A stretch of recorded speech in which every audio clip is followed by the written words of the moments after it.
നിർത്തിയില്ലെങ്കിൽ പെണ്ണുങ്ങൾക്ക് തന്നെ അപമാനം.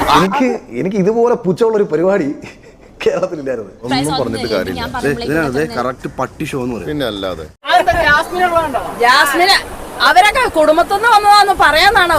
വേൾഡിൽ ഇതുപോലെ ഒന്നേ ഉള്ളൂ. ഇവളെ ഉണ്ടാക്കിയ ശേഷം പടച്ചോനെ അച്ഛൻ ഉടച്ചു കളഞ്ഞു. ഒക്കെ കല്യാണം നിശ്ചയം എവിടെയൊക്കെ വല്ലവനും കൊണ്ടുപോവോ? രണ്ടുപേരും കൂടെ ഉള്ള ഇടപാട് എനിക്ക് അറിയില്ല വിചാരിക്കില്ല. പള്ളേലാവുമ്പോഴേ നീ വിവരം അറിഞ്ഞോളടി.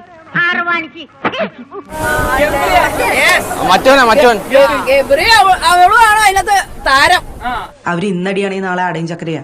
തീ വേണമെന്നില്ല, വെള്ളം ഒഴിച്ചാലും മതി പൊട്ടിത്തെറിക്കാൻ. പിന്നെ DNA ടെസ്റ്റ് എന്ന് പറഞ്ഞു ഇവിടെ കൊടി പിടിക്കാൻ വരരുത്, പറഞ്ഞേക്കാം.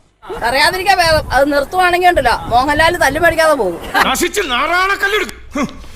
നീ ഒരാളായിട്ട് ചുമ്മാ കുടുംബസമേതം ഷോയ്ക്ക് വേണ്ടി ഉണ്ടാക്കിയതാ. ഇനി എന്നെ പറ്റിക്കാനൊന്നും നോക്കണ്ട. ഷോ നിന്റെ ഷോ ഞാൻ കുറെ കണ്ടതാ. എല്ലാരും ഇറക്കി വിട്ടിട്ട് അമ്മമാർക്കും അല്ല വല്യമ്മമാർക്ക് പോലും കാണാൻ കൊള്ളാത്ത പരിപാടിയാണ് ബിഗ് ബോസ്. എന്ത് തെറ്റിയിട്ടാ ഞങ്ങളെ ഇവിടെ പുറത്താക്കുന്നത്? ഇവൻ ചെയ്തതിൽ എന്തെങ്കിലും കറക്റ്റ് പറ, ഞങ്ങൾ തിരുത്താം. എന്താ ഞാൻ പറഞ്ഞ പോലെ കറക്റ്റ് ഉണ്ടാ? ഈ പ്രാവശ്യം കഴിഞ്ഞ പ്രാവശ്യമൊക്കെ ബിഗ് ബോസ് ആണ് ആൾക്കാർ പണിയും കഴിഞ്ഞ് നോക്കിയിരിക്കുമായിരുന്നു. ഈ പ്രാവശ്യം അവരുടെ വായിന്ന് തന്നെ അഴുക്ക് വർത്താനങ്ങളുണ്ടല്ലോ. നമ്മളെയാണല്ലോ മച്ചമ്പി. എന്തിന്റെ സൂക്കേടാ നിനക്കൊക്കെ? ഒരു വക ചന്ത പറയണ വർത്താനങ്ങളാ ബിഗ് ബോസ് പറയണ. പറയാതിരിക്കാൻ പറ്റില്ല. ഇത്തരം ചെറ്റ വർത്താനം ചന്ത പോലും ഞാൻ കേട്ടിട്ടില്ല. ഇതിനേക്ക് അപേക്ഷിച്ച് കൂലീസ് എന്ത് ഡീസന്റ് ഇല്ലേ? പത്ത് പറഞ്ഞാൽ എന്നതാ അവര് കരുത് കാണിക്കണേ. ഞങ്ങളും കുടുംബമൊക്കെ ആയിട്ടാണ് ഇവര് ഇതെല്ലാം സഹിക്കാൻ തയ്യാറായിട്ടല്ലേ അവര് പോയി കിടക്കണേ. മാന്യന്മാരെ അപമാനിക്കരുത്. മാന്യന്മാർ